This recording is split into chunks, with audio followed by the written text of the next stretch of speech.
Alright, yo, it's your motherfucking boy, Black Hippie Gaming, Wayne Bay, Hefe Don El Patron. I got a whole bunch of names and you gonna call me every single one, goddamn it. Cause that's how I feel. But yeah, this is a movie review on the movie Hereditary, so we gonna get into this shit. Let's go. Bow.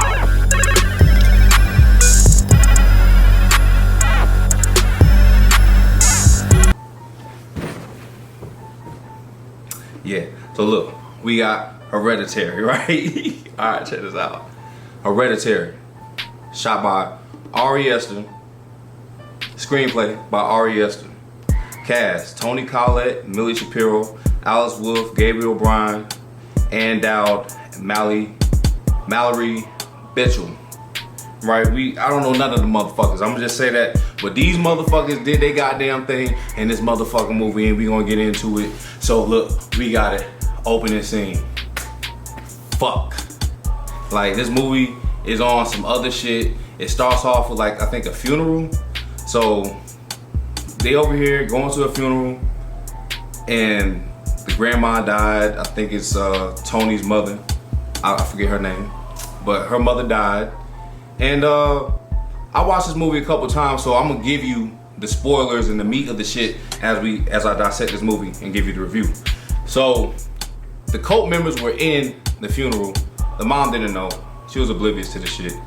And that was pretty much like the underlying thing for the whole movie. The cult members satellited the whole family throughout the movie.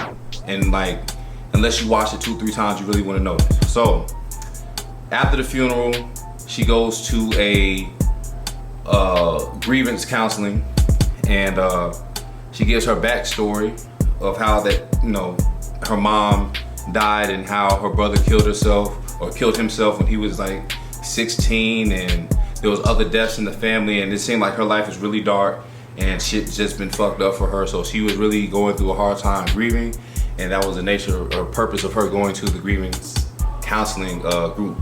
And then they also show Millie, which is the girl with the I guess why you would form the name Hereditary. She has, I don't know the name of the disease, but she has a deformity, and she likes chocolate and she clicks her tongue throughout the movie. That is very key to the movie because it lets you know throughout the movie how things are progressing, and you'll see as I explain further on. So we got Millie, and then we got her brother, all right, and then the dad. So these people, the dad is more like he's there. Is he really a staple to the story? I felt like he was just, you know, thrown in there for a male foundational purpose to show that there was a family and there was a dynamic. But other than that, the dad was really distant throughout the whole thing. He did try to hold his son down and throughout the movie, but as far as him really believing in his wife and the issues that were going on throughout the movie, I don't feel that he was really engaged in that. So we progress throughout the movie. The daughter's going to the school, the son's going to the school. You know, he's smoking weed, he get high, we with that shit. And the daughter's eating chocolate, we with that shit. And you just notice little nuances and things happening, like a bird would crash to the window. Later on, the little girl would sneak out the classroom with a pair of scissors and go cut the bird head off, right? The decapitation was very symbolic in this movie. So she cut the bird head off, you got the son dipping off, smoking weed, and then that is the character building for the story. So we're gonna go ahead and jump into the acceleration and the meat of the story. So we're gonna go to where they go to a party, right? So the son wants to go to a party. Mom's like, all right, take your sister. He's like, all right, shit, fuck, whatever. Takes his sister to the party. The girl's allergic to nuts. I'm skipping past a whole bunch of shit. Somebody made a cake. She had the cake with the nuts in it. She had an allergic reaction to the shit. The boy smoking weed with his friends. He's like, oh shit, you know, fuck, what the fuck? You getting fucked up. Like, let me jump you in this car. So he throw her in the car and he's speeding off. This nigga, you know, he doing about like 80, 90, right? And the girl can't breathe. She's reacting to the nuts that she ate, and she's suffocating, she's dying. So what does she do? She stick her head out to, in her sense, get more air, and she hits a light pole, which is very disturbing. Nothing about this movie is funny or comedic. This shit is dark. Like, I can't even make a joke out of this shit, and if there's one that comes out good, but like, this shit is a dark ass movie because, bitch, it was sad because it's like, damn, you know, she was trying to breathe and he wasn't really doing anything wrong. Shit just happened. So she stuck her head out the window, pow, got decapitated. And then nigga was in shock. He sat there for a second and reacted how most people or somebody would. Like, they might not be able to respond to just seeing their sister's head get knocked the fuck off due to them speeding because you're trying to get her to the hospital because she couldn't breathe. So he, in a sense, panicked. He drove home after he got hit somewhat of his bearings together, and he went straight to bed, didn't say anything. Cut scene to the mom waking up, going to the car, thinking it's a regular morning, and finding her headless child in the car. So yeah, this is the whole pace for the movie. It is very dark. It is not like Midsummer. There was like some comedic shit to it because you'd be like, nigga, what the fuck is going on? But this shit is like, wow, like this bitch is going through some bad luck. So she goes back to grievance counseling and she ends up running into one of the cult members that she didn't notice was there before and knew her mom. And she is sort of confiding in this lady as time goes on, but this lady is also placing herself in the path of Tony because, like I said, the cult is satelliting the family because they are performing a ritual, and the ritual is to bring in the demon payment. And what's even more crazy about this story is that these motherfuckers actually researched a motherfucking demon who has a legion of 200 demons underneath him. Payment is a real devil, and I just want to just like pause right here because it's like, this nigga, is he researching real rituals and real scenarios and putting them up on film? Is this his form of practicing his own ritual, or is it just really just art? You know, because these motherfuckers summon Payment, which is a demon that brings wealth and favoritism in life, but you have to serve that nigga for all eternity in death. So it's like, anyway, so she met this cult member, Joan or whatever, I believe that's what her name is, and Joan introduces her into seance ritual and summoning the dead or whatever. Now, as I said before, they have been performing a ritual this whole time, so decapitation is very symbolic. Now we have the bird getting their head cut off. We have the daughter getting her head cut off, right?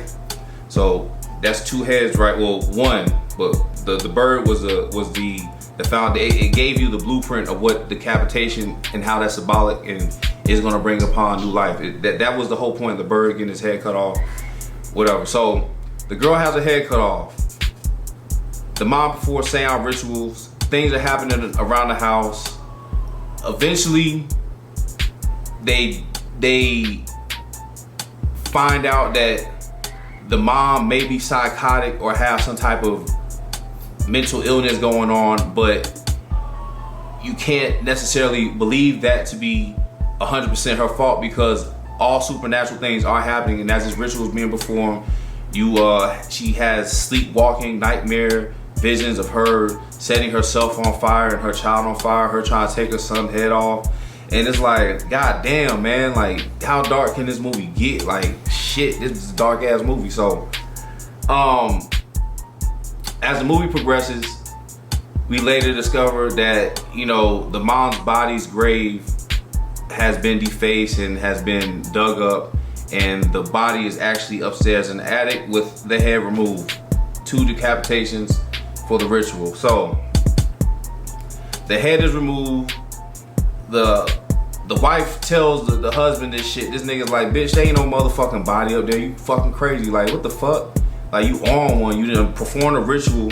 You scaring my son. You acting crazy as bat shit. Like, what, so now I'm supposed to believe that there's a body up there? And he go up there and he find the fucking body, then he blames the shit on her. And this bitch was trying to tell him, like, nigga, there's some weird shit going on. So, the movie from that point is just like a fucking pot of just fucking horrible bullshit that's happening. So, these motherfuckers have a book. She discovers that the Joan lady was there the whole time throughout the whole movie. She knew her mom. She found out that it was a cult. She showed her husband the book that they trying to summon a god, and that they've been following them and performing a ritual and doing all this crazy shit. And she's like, I'm trying to get out of this. I have a way. And she tries to throw a book in the fire. The nigga burst into flames and shit because she wanted him to burn it. But the nigga was like, bitch, I'm tired of this shit. You crazy. You put your mom's body upstairs. Like, you fucking weird as shit. I'm out of this bitch. I'm not playing this fucking game. So she took the book, threw it in the fire. This nigga burst into flames, right? And the son wake up to this bullshit. So he wake up and the mom's like, bananas, the cult members are in the house and she's chasing her son, terrorizing this nigga to the point where he ran upstairs into the attic to where the grandma's body was.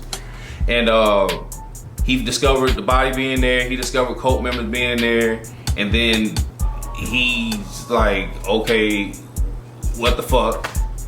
Looks up, his mom is cutting off her own head with like piano wire or whatever the fuck. He jumps out the window and she cuts her head off, like doing some weird shit with the wire. And then you have the third decapitation. Her body floats up to this treehouse. This nigga wakes up because he jumped out the window, and he wakes up and goes to the treehouse to where the body floated. And you see that this nigga is no longer the nigga. He is now the sister that got her head decapitated, and she is hosting his body. And she's supposed to be Payment, which is a real demon who has the face of a female but the voice of a male, something like that. I don't know, man. This movie's dope as fuck. This movie was dope as shit. It was a really good movie. It was really shot. A+ for me, but this nigga's weird. RES is fucking weird. Like, what's going on? Is this nigga really introducing cultish shit? This shit is weird, but it's a dope ass movie. You know, definitely check this shit out. Yeah, but this been Black Hippie Gang, you know what I'm saying? I came out y'all with another motherfucking video, you know what I'm saying? So I'm gonna come at y'all with another one.